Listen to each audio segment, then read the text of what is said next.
বলো কোথায় ধাম কে বলে হতো আমাদের এই সর্বপুরে আমি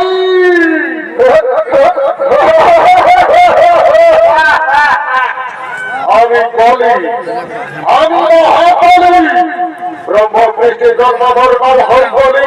আনন্দপুর হতে আছি আছি সর্বপুরী না না ওরে মা এই বিভৎসকে হার নিয়ে সর্বপুরের মাটি অপবিত্র করিস না